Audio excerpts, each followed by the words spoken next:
ఆ మూడు కళ్ళు ఏమిటాయి అంటే సూర్యుడు, చంద్రుడు, అగ్ని. అంటే ఇప్పుడు అర్థమవుతోంది కదా, విశ్వమే ఈశ్వర శరీరము, సూర్యచంద్రులు ఆయన కళ్ళు, వీటితో ప్రపంచాన్ని గమనిస్తున్నాడు. మూడు కళ్ళు ఎందుకయ్యా అంటే మూడు కాలాలని, మూడు లోకాలని గమనించుకుంటుంటాడు మూడు కళ్ళతో. అంతేకాదు ఆ మూడు కళ్ళు మనకు కావాల్సినవే, అగ్ని, సూర్య, చంద్ర. ఈ ముగ్గురులో ఎవరు కావాలి మనకి? మూడు కావాలి, లేకపోతే కాలం నడవదు, బ్రతుకు నడవదు.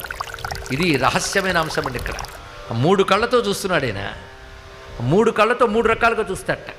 భగవద్గీతలో కృష్ణుడు మాట చెప్తాడు, యదాదిత్యగతం తేజో జగద్భాసయతే అఖిలం యచ్చంద్రమసి యచ్చాగ్నౌ తత్తేజో విద్ధిమామకం. సూర్యుడిలో, చంద్రుడిలో, అగ్నిలో ఏ తేజస్సుందో అది నా తేజస్సే అని తెలుసుకో అని చెప్పాడు ఇక్కడ.